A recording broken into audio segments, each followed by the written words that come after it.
Thursday at 8 p.m. on Fox. Steelers -1.5. We're going to break down the Cowboys first, though. Joining us to do that, Cowboys superfan, Jared Dubin. Just kidding. What's up, Dubes? What's up? I'm doing all right, man. How about you? Mike McCarthy superfan, Zeke Elliott's biggest champion, Jared Dubin. Oh, here comes my dog. He's can very excited for preseason football. You can see it's Bodie, not Brody, right? Bodie, yeah. Bodie, yes. You can see Bodie on the YouTubes, youtube.com/PickSix. Go check it out and subscribe. Hit the like button as well. There you go. See yourself, Bodie. lick your boss's face. All right, so let's get to the Cowboys because they are America's team. They are going to be on Hard Knocks starting next Tuesday. And I think while Dak Prescott's not playing, and I want to, we touched on that. We started talking about this a little bit before the podcast, but I do think it's interesting that it took Dak's shoulder getting sore for Mike McCarthy to declare that Dak would not be playing. Do you think that if Dak's, or one, are you worried about Dak's shoulder at all? And two, do you think they would have, I think they wanted to trot him out there for a series and let him move around and look healthy. And everybody's like, oh, Dak's back for the national audience. Any thoughts on that? I mean, usually guys don't play very much in these early preseason games, especially when they have an extra preseason game when you're playing in the Hall of Fame game. Like McCarthy basically said he'll play in the dress rehearsal, which I think is against the Texans this year. That's like typically the third preseason game, but it's the fourth when you have the Hall of Fame game. So I think, he'll be back for that. I'm not overly worried about the shoulder issue. Apparently he just tried to, throw too many deep balls in practice one day, and they're just like, we're going to shut it down for a few days. He's not really had shoulder issues or anything like that before. The ankle injury, obviously, which was horrific, but that was like the first real significant injury he's had during his career. If he had a history of shoulder issues, I'd be a little bit more worried, but it just kind of seems like they're taking it slow in the comeback. Okay, fair enough. And I think Patrick's reported that too, if I'm remembering correctly. Yeah. And Mike McCarthy said too that it was weird how it was phrased. I think Michael Gelkin initially sent out a tweet that said it was a step back. And that's, I think, what Mike McCarthy was trying to say. This is where, look, this is part of coaching. Right. It's the PR, it's talking to the media and all that. But I think he was trying to say they're going to take a step back with Dak. Right. And the way it was phrased and the way it came out of his mouth, everybody's like, a step back or like a setback. Freak out. And in reality, that's just not the case. So knowing that Dak's not playing, I think the Cowboys are kind of simple. Right. To me, it's not assuming health for the majority of the offensive players, particularly Dak. There's no reason this offense won't be good this year or won't be at least statistically productive. Defensively, though, the Cowboys are concerned. What as a Cowboys fan, what is the one thing you're looking to see, or as a Cowboys observer, what is the one thing you're hoping to see, looking to see in this game on Thursday evening? I think the most important thing is Tyron Smith making it out of every game healthy. Like if Tyron Smith and Dak Prescott are healthy for 17 games, I think their offense will be very, very good. There's just too much in the way of talent with, what we've seen Dak be able to do over the last few years. And then Amari Cooper, Michael Gallup, CeeDee Lamb, even guys like, Cedric Wilson, Noah Brown, who I still don't understand the team's fascination with Noah Brown, but it's there. Dalton Schultz filled in for Blake Jarwin last year and did pretty well. Jarwin, they're sort of bringing back slowly from the torn ACL that he suffered last year. And then you have Zeke and Tony Pollard and even the Rico Dowdle guy that they like in the backfield. There's so much talent there that you would think they're going to be one of the better offenses in the league as long as Dak is healthy and as long as Tyron is healthy. So, do you think that the Cowboys will be good? Will that offense help them be good? The team be good, or are those things not necessarily, are those things? I think it depends on whether the defense is really bad or just regular bad. If they're the 20th best defense in the league, I think they'll be a pretty good team. If they're the 30th best defense in the league, I think it's going to be difficult, and I think that somewhere in the middle is probably like the baseline expectation. Like you would expect guys like Trayvon Diggs and Neville Gallimore to take a step forward. I think Brent Urban, who is kind of like an undersized nose tackle type, should help them. Just because they really just could not do anything stopping the run last year.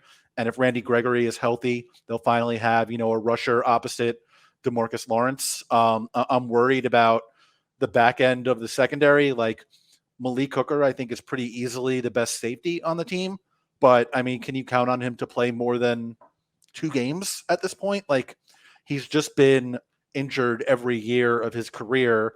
And I think the depth is somewhat concerning at safety and at corner beyond Diggs. Like, I don't know that you can count on any of Anthony Brown, Jordan Lewis, Kelvin Joseph, Nashawn Wright for, above average cornerback play. I think they have, 6 or 7 options, and they're hoping they can get 2. The old throw 8 guys against the wall and hope that 2 stick is right. Yeah. It's not the worst plan in the world. You'd want to have better ones, but in the absence of extreme quality, you got to go with quantity and just hope you get average or better play from a few guys. But injury issues at linebacker obviously could come up for them with Leighton Vander Esch, Jalen Smith. What's Micah Parsons going to look like? So I think there are a lot of question marks and like potential answers, but no sure answers beyond DeMarcus Lawrence, Randy Gregory, if he can stay on the field as like a secondary rush guy, and Trayvon Diggs, who I think had sort of an up and down rookie season, but was much better over the second half of the year and has the look and feel of like a number 1 or 1A type corner, and apparently is looking really good in camp, except when he's going against CeeDee Lamb, who is apparently like turning into Randy Moss. That's what I sort of wonder about the CeeDee Lamb stuff, and I'm interested to see how that plays out on Thursday. Not necessarily that CeeDee Lamb is going to play 60% or 80% or even 20% of the snaps on Thursday. I wouldn't expect to see that, or that Pittsburgh's going to trot out every defensive scheme they've got. They're going to throw the book at CeeDee Lamb. Like it's a preseason, it's the Hall of Fame game. It's largely garbage. But I am curious.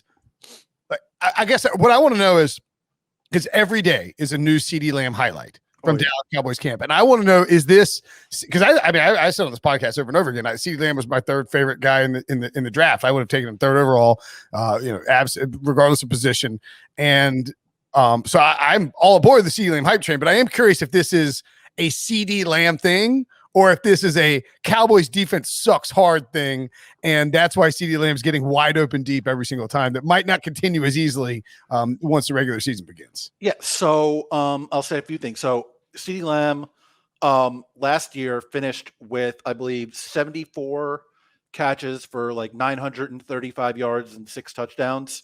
8 guys in NFL history have matched those numbers as a rookie. When Dak was playing, he was on pace for 96, 1,300, and 8, which would put him on par with, Justin Jefferson and Odell Beckham among, the best rookie seasons since Randy Moss.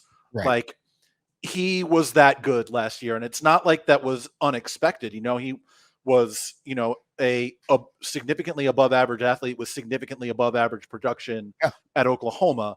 And last year he was limited in terms of what the Cowboys were letting him do. He played, I think, 93% of his snaps in the slot, and he barely played in the slot when he was at Oklahoma. Now in practice, they're letting him play on the outside. Obviously, some of that is Amari Cooper being on the PUP list, but supposedly he's getting back here soon. DeMarcus Lawrence came back earlier this week.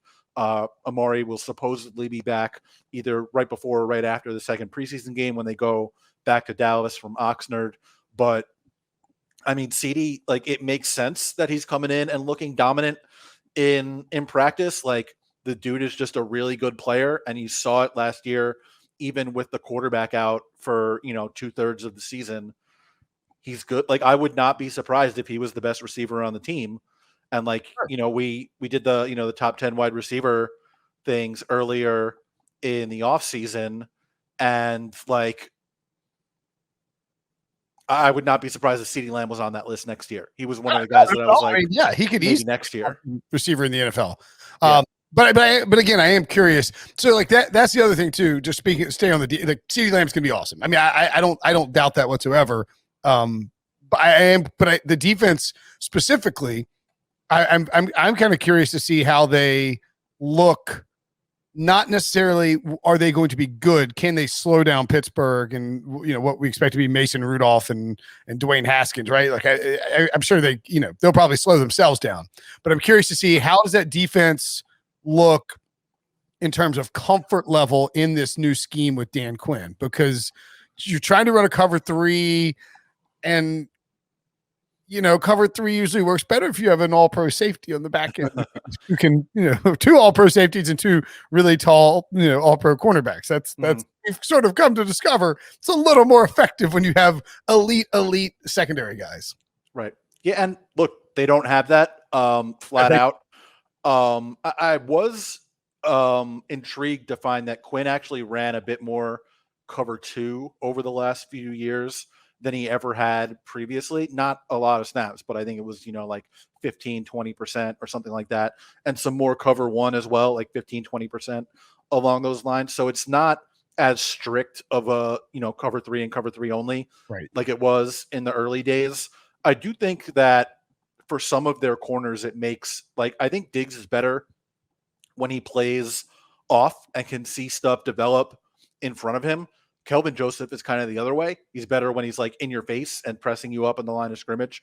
So I'll be interested to see sort of the mix there. Yeah. I don't know that you're going to see a ton of the starters in this game on either side anyway. Like, it's tough to learn from the early preseason games. Yeah, I know, but you don't think that, because it's weird. You don't want guys to get hurt. You guys don't, but I mean, you're talking some pretty important snaps you could get for Kelvin Joseph and Micah Parsons. I wouldn't be surprised to see the rookies. I would be very surprised if DeMarcus Lawrence was on the field at all, considering he just came back from the PUP list. I would be surprised if we saw, like Randy Gregory, Leighton Vander Esch for more than, 2-3 series, something like that. Like, the offensive linemen, they'll get their 2-3 series with Garrett Gilbert or whatever it is. Like, I would not expect to see a ton of those guys.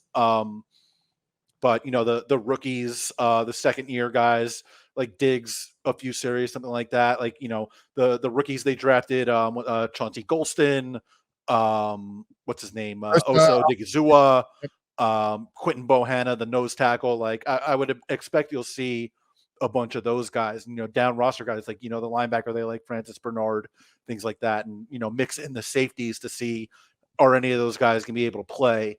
But like, you're not seeing the first team defense out there for like 2 quarters where you can really get an idea. That's just not what these early preseason games are about. Even the Hall of Fame game, which is like hyped up more. Yeah. And I'm sure Jerry Jones would like it if all those guys were on TV a lot, but it's too early for that. And it's just too much of a risk, right? Yeah, I would agree with that. I do think, though, and look, the Cowboys used their first pick on offense was in the Cowboys had so many draft picks this year. I think Josh Ball, the tackle from Marshall, was their first pick in the 4th round. So you're talking about multiple 3rd round picks, as well as a 1st and 2nd round pick that they used on defense. And I think to me, that's the biggest thing to watch for the Cowboys is, will those guys get significant playing time? And if they do, the rookies, how do they look like they can acquit themselves at an NFL level already? Because they are going to be a big factor in whether or not Dallas is, trying to make the playoffs or a potentially dominant team. Because if those rookies are good and Dan Quinn can get the most out of them defensively, and like you say, you can get a top 20 defense or top 20 to 25 defense in Dallas, then all of a sudden there's reason to believe that this team has legitimate Super Bowl aspirations. Yeah, I mean, so I think I would caution, just like, rookies generally are not very good. Oh. I think it's especially unlikely. Like, defense will be very good because they have rookie corners too generally are not very good, which was why it was encouraging to see Diggs play a lot better over the second half of the season. Yep. Like, they do seem to be using Micah Parsons in like a lot of different roles in camp. Like, sometimes he's playing the mic, sometimes he's working as an edge rusher. I saw Jeff Kavanaugh from Dallas radio being like, yeah, I saw him lined up like over the nose as a stand-up rusher. Like, so they're trying to move him around. That's a lot to put on a rookie's plate, especially since he's not a guy that did a lot in coverage in college. And generally these days your linebackers have to be like A-level coverage players in order to be on the field for all 3 downs. So I'm interested to see what the mix is at linebacker, I guess. Yeah, because like how often are Jalen and Van Der Esch and Parsons and Keanu Neal, who they brought in, who it keeps getting smoked by Dalton Schultz. Safety, but is really more like a. He's working exclusively with the linebackers. Oh, he is. Okay, all right. Yeah. But he keeps getting smoked by Dalton Schultz in coverage in training camp videos. So they've been listed on the depth chart as a linebacker. Yeah, he's only a linebacker. I know he's still wearing number 42. Numbers are irrelevant these days. Yeah, linebackers can do that. And then Jabril Cox, who they drafted also, but supposedly he's not getting that much work with the ones, but is coverage is his strength. He's like a safety-sized linebacker, kind of like Neal, I guess, or maybe even smaller. But they got a lot of bodies there, but not any real solutions based on the way, Jalen has played the last couple of years and Van Der Esch being hurt all the time. And, Parsons just with not a lot of experience. He wasn't even really a linebacker until I think either late in high school or college. He might have switched from running back, if I'm remembering correctly. So it's going to be interesting to watch what they do at that position for sure. Yep, I think that's what we're looking for this evening for the Cowboys. How does the defense look? How do the young players look? What can we expect from Dan Quinn? And I'm sure that get ready for a lot of carries from like Rico Dowdle. Rico Dowdle, I love it. Yeah, he's like a big guy from TCU. I took the under in this game. What do you think about that? Yeah, I think preseason unders are probably generally good. Like 33.5. You're going to have pretty bad quarterback play generally in the preseason. So like, why not go under in that situation? All right. Well, glad you approve. Dude, as always, buddy, thanks for chatting Cowboys, and we will talk to you soon, man. Thanks for having me, man. Have a good one.